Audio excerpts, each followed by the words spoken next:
laqad kana lakum fi Rasulillah uswatun hasanah. Berat niru Rasulullah itu ya, tidak gampang. Mau mentauladani Rasulullah itu tidak gampang ya. Maka perlu kita mendengarkan nasihat, perlu kita mendengarkan wejangan-wejangan, perlu ditatar betul hati ini ya.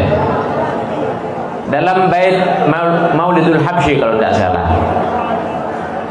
idza da'ahul miskin ajabahu ijabatan muajjalah. Itu Maulid begitu. Iya.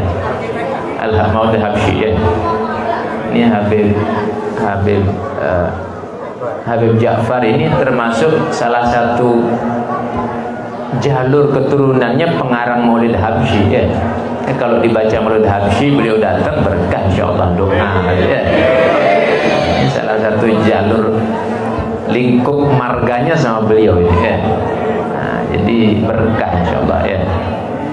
Idza da'ahul miskin ajabahu ijabatan muajjalah. Nabi itu kalau diundang oleh orang miskin cepat datangnya ya. Cepat datang. Dan ngundang Nabi ini tidak perlu antri. Tetapi masalahnya bukan tidak perlu antrinya. Sahabat yang sungkan mengundang, kalau mengundang Nabi kok kosongan. Itu masalahnya ya.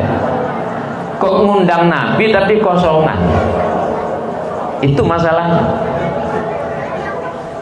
Adalah seorang sahabat ingin ngundang Nabi sampai istrinya ngidam ngundang Nabi ini, sampai ngidam ngundang Nabi ya.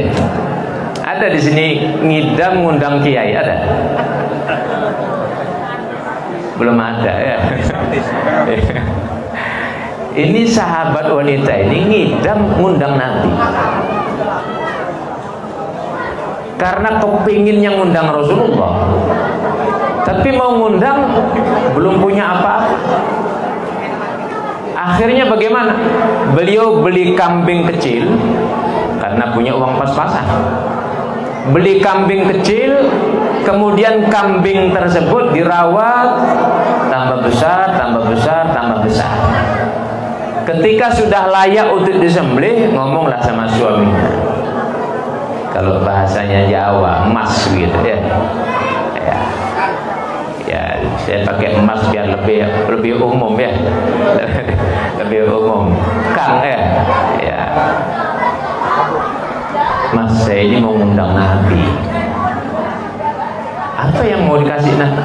Ini kambingnya sudah gede. Bagaimana kalau kita undang Nabi sekarang? Oh ya boleh juga. Sudah layak disembelih sudah. Ya sudah, kalau gitu kita sembelih saja. Kita siapkan hidangan yang kira-kira Nabi itu senang. Disembelih kambing. Datanglah suaminya untuk mengundang Rasulullah SAW. Wahai Nabi, saya mohon perkenanan Anda untuk datang ke rumah saya. Ya barangkali di sana bisa berdoa. Duduk saja sudah syukur. Karena semua yang terkait dengan Nabi, bajunya, tempat duduk, bahkan lewatnya saja. Nabi itu kalau lewat di satu tempat, itu harum tempat itu. Bukan lagi 1-2 hari, seminggu sebulan itu bekas harumnya kuat. Maka sahabat pasti mengetahui, oh ini Nabi Muhammad lewat di sini. Karena di mana Nabi lewat itu pasti harum tempat tersebut. Itu Rasulullah Sallallahu Alaihi Wasallam. Kalau kita tidak mandi atau kita misalnya kurang sehat, walaupun pakai parfum tetap kurang sedap ya. Tetap kurang sedap ya. Walaupun sudah pakai parfum. Nabi itu Allah ciptakan harum badan. Dan semua sekali lagi yang terkait dengan Nabi itu berkah. Bahkan darahnya Nabi. Ada salah satu sahabat itu, ketika Nabi habis bekam, tahu bekam ya? Apa bahasa lain bekam? Cantuk ya? Apa lagi? Kok ya? Nah, Nabi itu habis dibekam.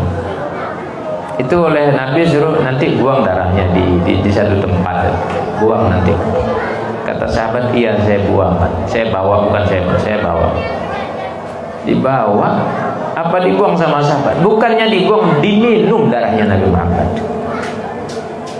Ditegur sama Nabi, kenapa engkau minum darah itu? Wahai Rasulullah, saya ingin darah Anda ini menyatu dalam tubuh saya. Maka Nabi katakan, tubuh ini tidak akan dimakan api neraka.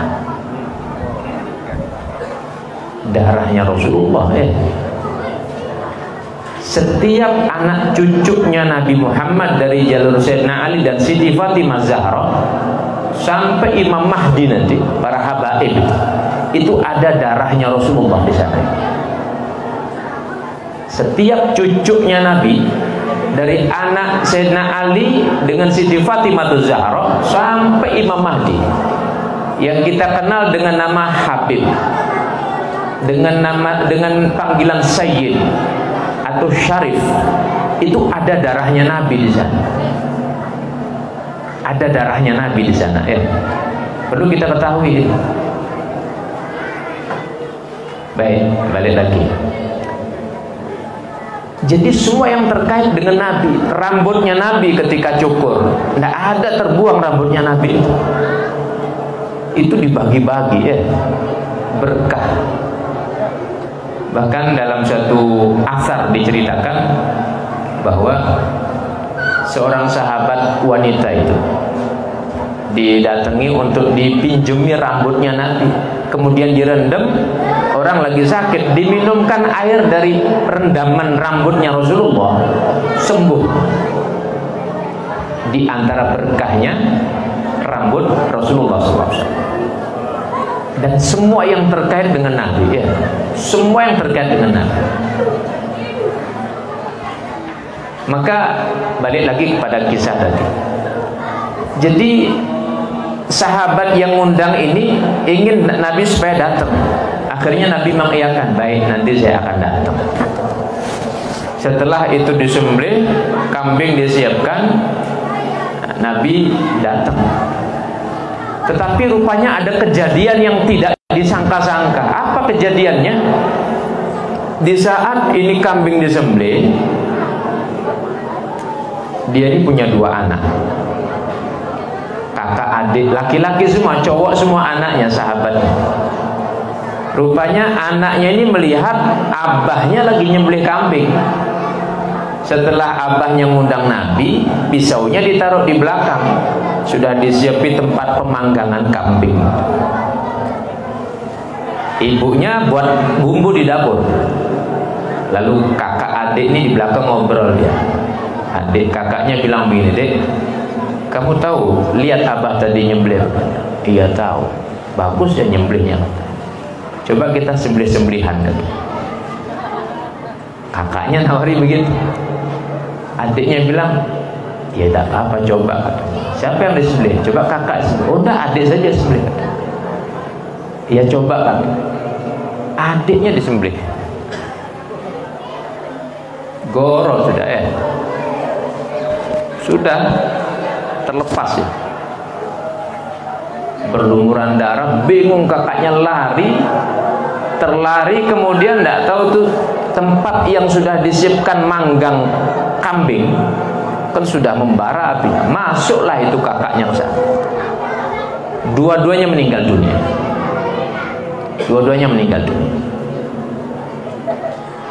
Karena satu sisi sedih anaknya diambil oleh Allah, sisi yang lain bahagia Nabi mau datang. Dibawa anaknya ke kamar, ditaruhlah anaknya di kamar, ditutupi pakai tikar. Lalu suaminya dikasih tahu ketika datang, "Wahai suamiku begini." Suaminya lebih kuat, laki-laki. Istrinya sudah tidak kuat di dalam. Satu sisi bahagia Nabi mau datang, satu sisi ada kejadian yang ya sisi manusianya ini sangat menyedihkan. Ketika hidangan sudah matang, Nabi datang, kemudian disiapkan hidangan. Nabi sudah di dalam. Nabi katakan, "Ayo kita semuanya makan." Kata tuan rumah, "Wahai Nabi, silahkan Anda saja. Saya sebagai tuan rumah ingin menghargai, ingin menyenangkan Anda. Ayo makan, kata. Mana istrinya aja keluar makan, anak-anaknya aja. Enggak, wahai Nabi, Anda saja. Saya enggak mau makan. Ajak dulu semuanya keluar, kata. Satu kali disuruh enggak mau, dua kali disuruh enggak mau, tiga kali agak kenceng suaranya Nabi. Ajak istrinya makan, ajak anaknya, kata. Mau ngomong sahabat itu, cuman enggak berhenti ngomong, enggak keluar omongannya, masuk ke dalam. Masuk ke dalam, dibuka kamarnya, rupanya anak tadi yang sudah tergorok tadi dan anak yang sudah gosong kepanggang itu kok bercanda lagi bermain di atas kasur.